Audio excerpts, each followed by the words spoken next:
Everyone, welcome back to GK today. मेरा नाम है नुज़हत सना और इस वीडियो में हम कवर करेंगे current affairs. But before that, if you are looking for the English version of this particular video, you can refer to our new channel GK today 2.0। The link has been given in the description box, you can refer to it from there. इसके अलावा जो भी हमारे Hindi students हैं उनको मैं बता दूं कि ये questions GK today Android application में चल रही हमारी डेली 20 MCQ सीरीज 2022 से लिए गए हैं। इसलिए अगर आप इन क्वेश्चंस को टेक्स्ट फॉर्म में चाहते हैं इसके एक्सप्लेनेशन और क्विज के साथ, तो आप ज्वाइन कर सकते हैं हमारी इस डेली 20 MCQ सीरीज को, जो कि अवेलेबल है जीके टुडे एंड्रॉयड एप्लीकेशन पे। तो अब आपका ज़्यादा टाइम नहीं लेते हुए चलिए शुरू करते हैं। Good morning everyone, welcome back to GK today. और आज हम डिस्कस करेंगे 15 फरवरी के सबसे मोस्ट इंपॉर्टेंट करंट अफेयर्स। तो चलिए शुरू करते हैं। Question number 1, which country is the host of one ocean summit which was seen in the news recently. तो कौन सी कंट्री ने होस्ट किया था वन ओशन समिट को? आंसर है फ्रांस। किसके साथ मिलकर? In collaboration with United Nations and world bank. ठीक है, याद रखिएगा इंडिया सपोर्ट करता है फ्रेंच के इनिशिएटिव को जिसका नाम है high ambition coalition on biodiversity beyond natural jurisdiction. ठीक है, और प्राइम मिनिस्टर नरेंद्र मोदी ने भी इस कॉन्फ्रेंस को अटेंड किया था जिसमें इन्होंने कहा था कि इंडिया पूरी तरीके से कमिटेड है सिंगल यूज प्लास्टिक को एलिमिनेट करने के लिए। ठीक है, देखिए इसके अलावा हाल ही में म्यूनिसिपैलिटीज ऑफ इंदौर और ढाका नॉर्थ ने वर्चुअल डायलॉग कंडक्ट किया था। किस लिए? सॉलिड वेस्ट मैनेजमेंट प्रैक्टिसेस को शेयर करने के लिए। किस लिए? सॉलिड वेस्ट मैनेजमेंट प्रैक्टिसेस को शेयर करने के लिए। ठीक है, तो इस वेबिनार में बेसिकली वेस्ट कलेक्शन मेथड्स के ऊपर बात की गई थी कि किस तरह से हम वेस्ट मैनेजमेंट प्रोसेस को और ज़्यादा एफिशिएंट बना सकते हैं। ठीक है, इंदौर ये क्यों? क्योंकि याद रखिएगा कि Indore cleanest city of India है 2017 से लगातार। ठीक है, तो 5 बार बैक टू बैक इसने ये खिताब जीता है। क्या आप बता सकते हैं कि स्वच्छ सर्वेक्षण अवार्ड्स 2021 में कौन सा स्टेट क्लीनेस्ट स्टेट माना गया था? अपने आंसर कमेंट्स में लिखिए अगर आपको याद है तो। देखिए इसके अलावा मिनिस्ट्री ऑफ कल्चर ने डिसाइड किया है कि वो ऑर्गेनाइज करेंगे a global summit on reimagining the museums in India. ठीक है, और कब होगा ये इवेंट? ये इवेंट आज ही होने वाला है, यानी 15 फरवरी को। और इस पर्टिकुलर कॉन्फ्रेंस में ये बातें होंगी किस तरह से हम और ज़्यादा म्यूजियम इंडिया के अंदर डेवलप कर सकते हैं। ठीक है, तो 4 ब्रॉड थीम रहेंगी इस पर्टिकुलर इवेंट की। कौन कौन सी हैं? पहली है एजुकेशन एंड ऑडियंस मैनेजमेंट। इसके बाद सेकंड है कलेक्शन क्यूरेशन एंड कंजर्वेशन, और इसके बाद थर्ड है प्रॉपर मैनेजमेंट सिस्टम, और फोर्थ है आर्किटेक्चर एंड फंक्शनल नीड्स। तो ये ब्रॉड थीम है 4 जिसके अंदर में इस कॉन्फ्रेंस को कंडक्ट किया जाएगा। ठीक है, इसके अलावा दिसंबर मंथ में हमने देखा था कि 8th Indian ocean dialogue conduct करवाई गई थी। किसके द्वारा? मिनिस्ट्री ऑफ एक्सटर्नल अफेयर्स और Indian council of world affairs. ठीक है, और इस पर्टिकुलर इवेंट की थीम क्या थी? थीम थी leveraging technologies for health, education, development and trade in IORA member states. ठीक है, IORA क्या है? Indian Ocean Rim Association member states. Fine, next question देखते हैं। What is the official gross domestic product deflator projection for 2022 to 23? सबसे पहले GDP deflator क्या है?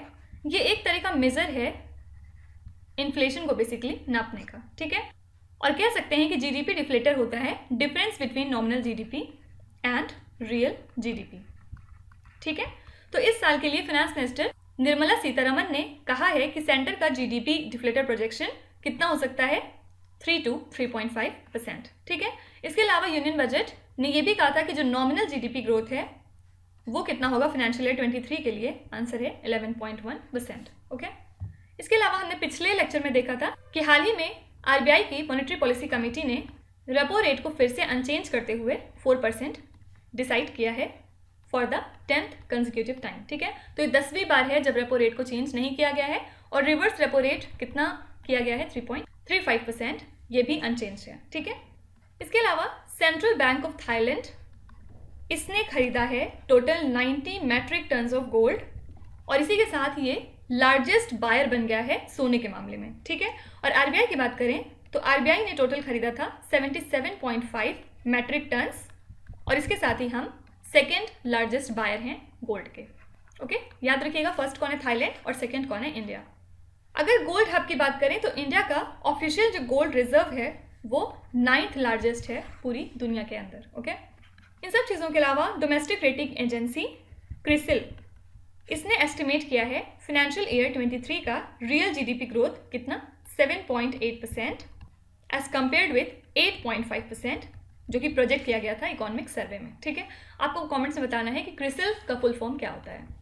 Question number 3, which country launched the national electric vehicle infrastructure programme. तो कौन सी country ने इस पर्टिकुलर प्रोग्राम को लॉन्च किया है? आंसर है यूएसए। ठीक है, तो यूएस ने अनाउंस किया है कि वो $5 बिलियन इन्वेस्ट करेंगे इस पर्टिकुलर नेवी फॉर्मूला प्रोग्राम के लिए। और एम क्या है? इसके अंदर में बिल्ड किया जाएगा national electric vehicle charging network.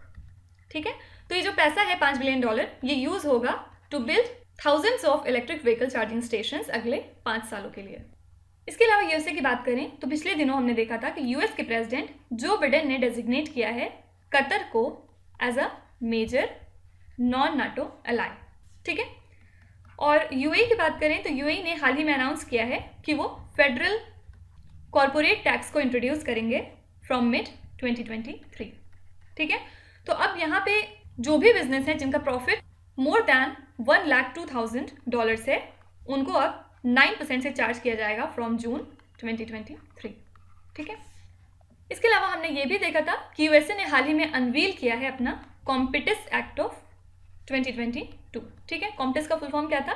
Creating opportunities for manufacturing pre eminence in technology and economic strength. ठीक है, तो इसके अंदर में जो भी टैलेंटेड इंडिविजुअल्स हैं अक्रॉस द वर्ल्ड, मतलब पूरी दुनिया से, उनके लिए स्टार्टअप वीज़ा डेवलप किया जाएगा ताकि वो वहाँ पे जाएं और अपने टैलेंट को शाइन करें, मतलब उनके लिए काम करें। ठीक है, और बेसिकली इसमें सेमी कंडक्टर के प्रोडक्शन के ऊपर ज़्यादा फोकस किया जाएगा। ओके, इन सब चीज़ों के अलावा हमने एक और न्यूज़ कवर की थी कि इंडिया का एक्सपोर्ट इलेक्ट्रॉनिक गुड्स के मामले में बढ़ गया है। कहाँ तक पहुँच गया है? $1.67 बिलियन दिसंबर 2021 में। ठीक है, और ये ग्रोथ कितना हुआ है? 33.99% का। तो टॉप 5 हमारे एक्सपोर्ट डेस्टिनेशंस कौन है इलेक्ट्रॉनिक गुड्स के मामले में? आंसर है यूएसए, फिर इसके बाद है यूएई, थर्ड पे है चाइना, फिर है नीदरलैंड्स और फिर है जर्मनी। ठीक है, याद रखिएगा सबसे ज़्यादा हमने क्या प्रोडक्ट एक्सपोर्ट किया है इलेक्ट्रॉनिक गुड्स में? Mobile phones. Okay, question number 4, PM Kusum scheme is associated with which union ministry. सबसे पहले कुसुम किस चीज़ के लिए स्टैंड करता है? आंसर है प्रधानमंत्री किसान ऊर्जा सुरक्षा एवं उत्थान महाअभियान। ठीक है, याद रखिएगा इसका फुल फॉर्म। और किस मिनिस्ट्री के अंदर आता है? Ministry of new and renewable energy. क्या एम है? फार्मर्स के लिए इंस्टॉल करना सोलर पंप्स को और डिफरेंट टाइप के रिन्यूएबल पावर प्लांट्स को इंस्टॉल करना बेसिकली। ठीक है, तो क्यों न्यूज़ में है ये स्कीम? क्योंकि हाल ही में सेंट्रल गवर्नमेंट ने डिसाइड किया है कि वो डीजल को रिप्लेस करेंगे with renewable energy agriculture sector में। कब तक? 2024 तक। ठीक है, ये फाइनल टारगेट इन्होंने डिसाइड किया है, इस वजह से ये स्कीम हाल फिलहाल में न्यूज़ में बनी हुई थी। इसके अलावा देखिए इंडियन रेलवे ने हाल ही में नोटिफाई किया है इंडियन रेलवे मैनेजमेंट सिस्टम को, जिसका काम क्या होगा? ये यूनिफाई करेगा 8 existing services of Indian railways को। ठीक है, तो इंडियन रेलवे मैनेजमेंट सिस्टम ये एक तरह का new group A central service है, और अब सिर्फ आईआरएमएस के जो ऑफिसर्स हैं वो एलिजिबल होंगे to become the functional members and chairman या फिर सीईओ ऑफ रेलवे बोर्ड। ठीक है, इसके अलावा आपसे पूछा जा सकता है कि रोड मैप टू 2025 ये पार्टनरशिप इंडिया ने किस कंट्री या फिर ब्लॉक के साथ की है? आंसर है यूरोपियन यूनियन। ठीक है, क्यों न्यूज़ में था ये? क्योंकि हाल ही में 7th round of India European union consultations on डिसआर्मामेंट held हुआ है वर्चुअल फॉर्मेट में। ओके, इसके अलावा हाल ही में रशिया और बेलारूस ने शुरू की है अपनी जॉइंट मिलिट्री एक्सरसाइज। कहाँ पे? क्लोज टू द बेलारूसियन, कहाँ पे? Close to the Belarus border with Ukraine. ठीक है, और बेलारूस की बात करें तो ये एक लैंडलॉक्ड कंट्री है। कहाँ पे? ईस्टर्न यूरोप में। याद रखिएगा ये रशिया से घिरा है ईस्ट और नॉर्थ ईस्ट में। इसके अलावा इसके साउथ में है यूक्रेन, और वेस्ट में है पोलैंड, और नॉर्थ वेस्ट में है लिथुआनिया और लैटविया। ठीक है, तो अगर आपसे पूछते हैं कि बेलारूस कौन सी सी से बॉर्डर है, तो आंसर है कोई भी सी से बॉर्डर नहीं है, क्योंकि ये एक लैंडलॉक्ड कंट्री है। Okay, question number 5, which Indian armed force has commenced RFID tagging of its ammunition inventory. तो हाल ही में इंडियन आर्मी ने कमेंस की है radio frequency identification tagging of its ammunition inventory. ठीक है, तो इसका फ़ायदा क्या होगा? जो इंडियन आर्मी की टेक्निकल एक्टिविटीज़ हैं, फर्स्ट ऑफ ऑल उसमें एक इन्हांसमेंट होगा। सेकेंड बात, जो भी इन्वेंट्री का कैरिंग कॉस्ट आता है वो काफ़ी हद तक रिड्यूस हो जाएगा। ठीक है, तो जो फर्स्ट कंसाइनमेंट है RFID टैग्ड अम्यूनिशन का, वो डिस्पैच हुआ है हाल ही में from ammunition factory Khadki to central ammunition depot Pulgaon. ठीक है, बस इसीलिए न्यूज़ में था ये। देखिए, इसके अलावा इंडियन आर्मी ने हाल ही में कंडक्ट किया है एक हैकेथॉन, कहाँ पे, at the military college of telecommunication engineering. ठीक है, और नाम क्या था इस इवेंट का, सैन रणक्षेत्र। ठीक है, किसके साथ मिलकर कराया गया है, इन कोलैबोरेशन विद राष्ट्रीय रक्षा यूनिवर्सिटी। तो सिंपली आपसे पूछा जा सकता है कि जो सैन रणक्षेत्र है ये किससे एसोसिएटेड है, आंसर है इंडियन आर्मी। देखिए, इसके अलावा हमने कुछ दिनों पहले देखा था कि इंडियन नेवी ने हाल ही में कमीशन किया है INS विशाखापट्टनम को, कहाँ पे, एट द नेवल डॉकयार्ड इन मुंबई। ठीक है, और ये एक तरह की सिग्निफिकेंट पोर्टेंट वॉरशिप है जो कि इंडिया ने खुद कॉन्स्ट्रक्ट की है, और ये प्रोपेल होती है 4 पावरफुल गैस टर्बाइन की हेल्प से। ओके, याद रखिएगा, हम इंडियन नेवी टेकअप मनाते हैं 4 दिसंबर को, और 2021 के लिए थीम क्या थी, Indian navy combat ready, credible and cohesive. ठीक है, इसके अलावा इंडियन नेवी ने INS वेला को भी कमीशन किया था कुछ दिनों पहले, और INS वेला 4th stealth scorpion class submarine है। किस प्रोजेक्ट के अंदर में आती है, प्रोजेक्ट 75। ठीक है, और ये क्या है प्रोजेक्ट 75, इसके अंदर में बेसिकली 6 सबमरीन्स को कंस्ट्रक्ट किया जाएगा। इसमें से 3 ऑलरेडी कंस्ट्रक्ट हो चुकी हैं, ये चौथी थी। 3 ये जो कंस्ट्रक्ट हुई हैं इनके नाम क्या है, करंज, खांडेरी और कलवारी। ठीक है, कौन बिल्ड किया था, Mazagon dockyard ship builders limited. Okay, question number 6, National Award for Innovations and Good Practices in Educational Administration are presented to question mark। Actually ये दिया जाता है एजुकेशनल ऑफिसर्स को, और हाल ही में 5वां नेशनल अवार्ड अनाउंस किया गया था for the selected district and block level education officers, total 29 states और यूनियन टेरिटरीज के अंदर। ठीक है, तो इस साल 100 से भी ज़्यादा ऑफिसर्स ने रिसीव किया इस अवार्ड को या फिर सर्टिफिकेट ऑफ एप्रिसिएशन को। ठीक है, लेकिन इसके अलावा पिछले दिनों हमने देखा था कि बॉलीवुड एक्ट्रेस सुष्मिता सेन को कन्फर किया गया है with international association of working women award, कहाँ पे, at the Washington DC south Asian film festival 2021। ठीक है, इसके अलावा फाइजर के CEO मिस्टर अल्बर्ट बोर्ला, इनको दिया गया है $1 मिलियन का प्रेस्टिजियस जेनेसिस प्राइज 2022। ठीक है, और ये अवार्ड इनको क्यों दिया गया है, इनके आउटस्टैंडिंग एफर्ट्स के लिए कोविड-19 वैक्सीन को जो इन्होंने डेवलप करने में किया था। ठीक है, इसके अलावा एक्सिस बैंक और CRM नेक्स्ट सॉल्यूशन, इन दोनों ने जीता है IBS intelligence global fintech innovation award 2021 के लिए। ठीक है, किस कैटेगरी में, best customer relationship management system implementation में। ठीक है, और ये एक तरह का बहुत प्रोमिनेंट अवार्ड माना जाता है ग्लोबल बैंकर्स और IT कंसल्टेंट्स के बीच अक्रॉस द वर्ल्ड। ठीक है, इसके अलावा हमने ये भी देखा था कि best FIFA football award 2021 ceremony कहाँ पे हुई थी, ज्यूरिक में, जो कि कहाँ है, स्विट्जरलैंड में। ठीक है, और इसमें स्पेन की मिडफील्डर हैं एलेक्सिया पुटलस और पोलैंड के म्यूनिक स्ट्राइकर हैं रॉबर्ट लेवेंडोस्की। इन दोनों को दिया गया था बेस्ट फीफा प्लेयर्स का award in the women's and men's category respectively. ठीक है, question number 7, what is Proxima D which was seen in the news recently. Proxima D क्या है, देखिए, हाल ही में एस्ट्रोनॉमर्स ने एक नया प्लैनेट डिस्कवर किया है जो कि ऑर्बिट करता है प्रॉक्सिमा सेंचुरी को। प्रॉक्सिमा सेंचुरी सन का सबसे क्लोजेस्ट स्टार है। ठीक है, तो ये जो प्लैनेट है इसका नाम है प्रॉक्सिमा डी, और ये 3rd डिटेक्टेड है इन द सिस्टम। ठीक है, और अभी तक जितने भी एक्सोप्लैनेट्स डिस्कवर हुए हैं उसमें सबसे लाइटेस्ट भी है ये। ओके, और एस्ट्रोनॉमर्स ने यूज़ किया था European south observatories very large telescope, कहाँ पे, चिले में, इस एक्सोप्लैनेट को स्पॉट करने के लिए। ओके, तो याद रखिएगा ये एक तरह का एक्सोप्लैनेट है। देखिए, इसके अलावा नासा ने हाल ही में 2 नए साइंस मिशन को अनाउंस किया है जिसका नाम है MUSE, which stands for multi slit solar explorer, और हीलियोस्वैम। ठीक है, तो ये जो दोनों मिशन हैं इनका एम क्या होगा, सन के कोरोना को स्टडी करना। ठीक है, और साथ ही साथ जो मैग्नेटिक फील्ड हैं सोलर विंड की, उनके बारे में भी ये रिसर्च करेंगे। ओके, इसके अलावा चाइना की बात करें तो हमने देखा था कि चाइना ने कुछ दिनों पहले क्रिएट किया था आर्टिफिशियल मून रिसर्च फैसिलिटी, ताकि यहाँ पे ये एक लो ग्रेविटी इन्वायरमेंट क्रिएट कर सकें ताकि फर्दर रिसर्च हो सके यहाँ पे, ठीक है। इसके अलावा चाइना ने आर्टिफिशियल सन क्रिएट करके एक नया वर्ल्ड रिकॉर्ड सेट किया है। इन्होंने एक लूप ऑफ प्लाज्मा को हीट किया था लगभग 5 गुना ज़्यादा टेम्परेचर देके सन से, कितनी देर के लिए, लगभग 17 मिनट के लिए, ठीक है। तो आपने ईस्ट का नाम सुना होगा। ईस्ट क्या है? Experimental advanced super conducting tokamak nuclear fusion reactor, जिसने कि इस टेम्परेचर को मेंटेन किया था कितने का, 158 मिलियन डिग्री फ़ारेनहाइट, या फिर आप कह सकते हैं 70 मिलियन डिग्री सेल्सियस। कितनी देर के लिए? 1056 सेकेंड के लिए, ठीक है। याद रखिएगा पहले ये जो रिकॉर्ड था ये किसके नाम था? फ्रांस के नाम था, और फ्रांस ने इस रिकॉर्ड को सेट किया था 2003 में। सेम टेम्परेचर के साथ इन्होंने 390 सेकेंड के लिए प्लाज्मा को जलाया था, ठीक है।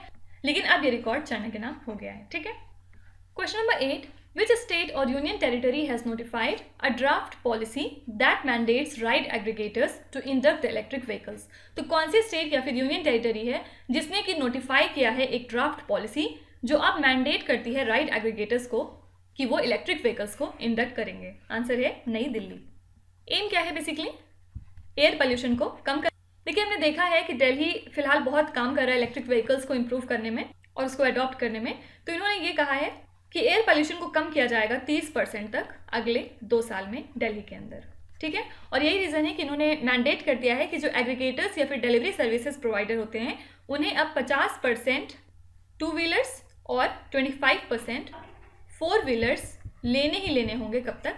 मार्च 2023 तक, ठीक है। मतलब उनके पास जितनी भी गाड़ियाँ उसमें से जो 2 व्हीलर्स हैं उनमें 50% और जो 4 व्हीलर्स हैं उनमें 25% का रेशियो होना ही चाहिए, ठीक है। ये मैंडेटरी हो जाएगा 2023 के मार्च तक, ओके।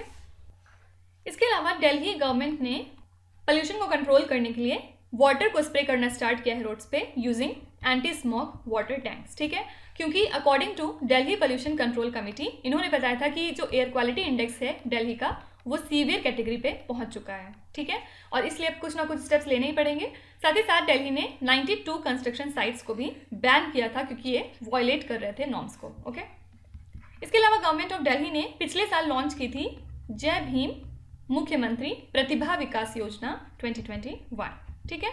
इसमें क्या होगा, जो भी स्टूडेंट्स हैं जो SC ST और OBC कैटेगरी में आते हैं लेकिन वो पढ़ना चाहते हैं, उनको फ्री कोचिंग क्लासेस प्रोवाइड की जाएंगी जो वेरियस कॉम्पिटिटिव एग्जाम के लिए होती हैं, for example UPSC, JEE mains या फिर नीट, ओके। तो एक तरह से इनकी हेल्प और वेलफेयर के लिए इस स्कीम को लॉन्च किया गया है, ठीक है। इसके अलावा गवर्नमेंट ऑफ दिल्ली ने एक एप्लीकेशन भी लॉन्च किया था पिछले दिनों जिसका नाम था माई पार्किंग्स एप्लीकेशन, ठीक है। इसमें लोग पार्किंग स्लॉट्स को ऑनलाइन बुक कर सकते हैं उन एरियाज़ में जो कि साउथ दिल्ली म्यूनिसिपल कॉर्पोरेशन के जुरिस्डिक्शन में आता है, ओके। तो इस एप्लीकेशन के थ्रू आप बहुत सारी इन्फॉर्मेशन ले सकते हैं, फॉर एग्जांपल कितने पार्क्ड व्हीकल्स हैं अभी उस एरिया में, या फिर कितनी फ्री पार्किंग स्पेस अवेलेबल है, या कितने घंटे तक रहने वाली है, ये सारी बातें, ठीक है। तो सिंपली याद रखिएगा ये एप्लीकेशन किसका है? दिल्ली गवर्नमेंट का। Question number 9, what is the rank of India in the United States green building council 2021 global list for sustainable spaces? इस पर्टिकुलर रैंकिंग में इंडिया की रैंक कितनी थी? 3rd।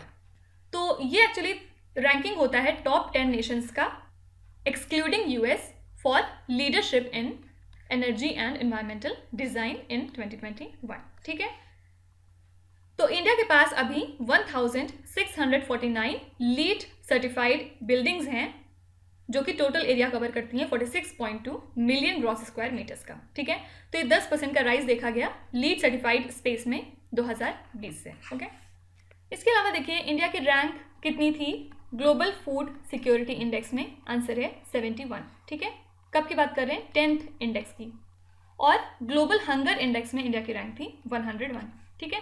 याद रखिएगा कि USA ने अभी पिछले दिनों मतलब नवंबर मंथ में इंडिया को कैटेगराइज कर दिया था as a country of concern on climate, ठीक है। तो इंडिया ने 10 अदर कंट्रीज़ के साथ इस लिस्ट को ज्वाइन कर लिया है। कौन सी 10 कंट्रीज़ हैं ये? Afghanistan, Haiti, Colombia, Myanmar, Pakistan, Iraq, फिर नॉर्थ कोरिया, होंडुरस, ग्वाटेमाला और निकारागुआ, ठीक है। इसके अलावा इंडिया की रैंक क्या थी 2021 के Mercer CFS global pension index survey में? आंसर है 40th अमंग 43 पेंशन सिस्टम, ठीक है।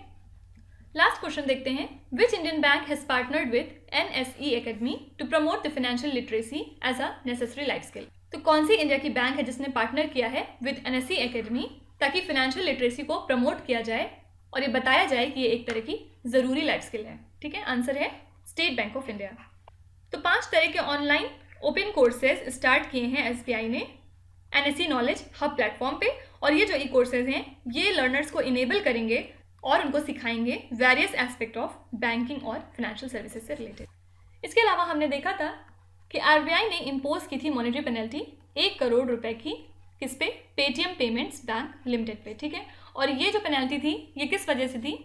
क्योंकि इन्होंने बहुत सारे अपने फैक्ट्स को छुपाया था और रॉन्ग डेटा प्रेजेंट किया था। ठीक है, और RBI ने 27.78 लाख रुपीस की पेनल्टी भी लगाई थी वेस्टर्न यूनियन फाइनेंशियल सर्विसेज के ऊपर। ठीक है, क्यों? क्योंकि ये नॉन कंप्लाइंट थे विद MTSS डायरेक्शंस। MTSS क्या है? Money transfer service scheme directions. ठीक है, इसके अलावा RBI ने हाल ही में कैंसिल किया है 2 पेमेंट सिस्टम ऑपरेटर्स का सर्टिफिकेट ऑफ ऑथराइजेशन। कौन कौन से हैं ये? Muthoot vehicle and asset finance limited और Eko India financial services private limited. ठीक है, क्या रीजन था? क्योंकि ये नॉन कंप्लाइंट थे विथ रेगुलेटरी रिक्वायरमेंट्स जो कि payment settlement system act of 2007 कहता है। ओके, याद रखिएगा HDFC बैंक को best private bank in India घोषित किया गया है। कहाँ पे? At the global private banking awards 2021 में। ठीक है, हेडक्वार्टर का HDFC बैंक का मुंबई में।